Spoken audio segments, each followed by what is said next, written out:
We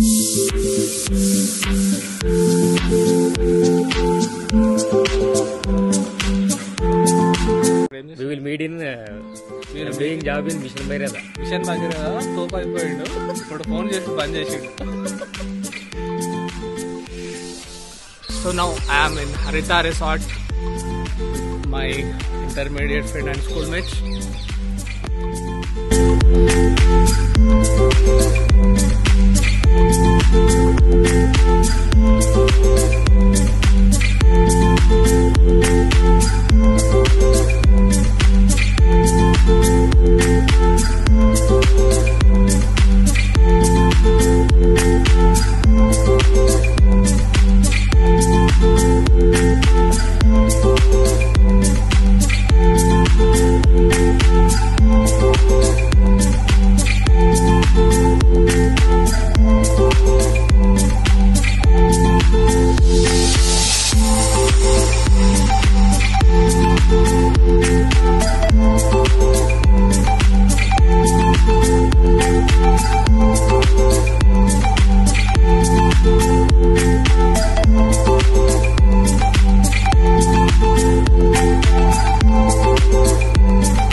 చాలా బాగుంది. సాంబార్ చూస్తే ఇప్పుడే ఎవరైనా షాంపూతో స్నానం చేపించినట్టు కనిపిస్తుంది.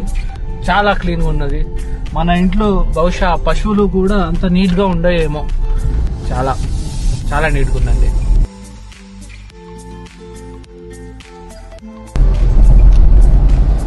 ఇక్కడ ఒకటి ఉందండి, observe but don't disturb, respect wildlife and their habitat. Yes అండి. ఇప్పుడు చాలా మంది ఏం చేస్తుంటారంటే మంకీస్ కనిపెట్టిన వెంటనే వాళ్ళ దగ్గర బనానాస్ ఉంటే లేకపోతే ఏదన్నా స్నాక్స్ ఉంటే పారేస్తుంటారు. అలా ఎప్పుడు చేయకూడదు. మంకీస్ అనే కాదు, ఏ జంతువు కనిపించినా కూడా వాళ్ళ హ్యాబిటాట్ ని డిస్టర్బ్ చేయకూడదు.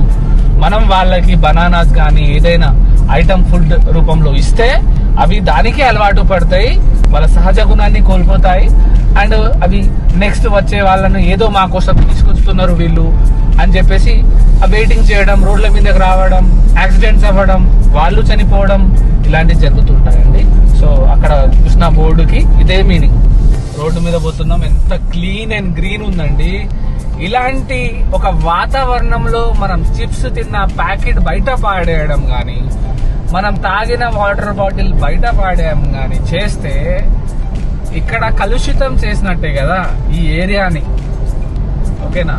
మన ఎర్లీ స్టేజెస్ నుంచి వస్తే ప్లాస్టిక్ ని ఎవరు వాడలేదు కాబట్టి మనం వాడుతున్నాము. సరే, మన ఏరియాస్ లో మనం వాడుతున్నాం, కానీ ఇది మన ఏరియా కాదు. ఇది జంతువుల ఏరియా, వైల్డ్ లైఫ్ కి సంబంధించిన ఏరియా. వేరే వాళ్ళ ఇంట్లోకి వెళ్ళేసి మనము వాళ్ళ ఇంటిని నష్టం చేయం కదా, వాళ్ళ ఇంటిని ఖరాబ్ చేయం కదా. సో అందరు ఇదే గ్రహించాలి. ఇది మన ఏరియా కాదు, వైల్డ్ లైఫ్ ఏరియా. కేవలం మనం గెస్ట్ గా దీంట్లో రావాలి, చూడాలి, వాళ్ళని డిస్టర్బ్ చేయకుండా మన పని మనం ఏదో చేసుకుని వెళ్ళిపోవాలి. Save wild life, save mother nature. ఈ చిన్న మినీ వ్లాగ్ అనేది కంప్లీట్ చేస్తున్నాను. Thank you so much for being connected.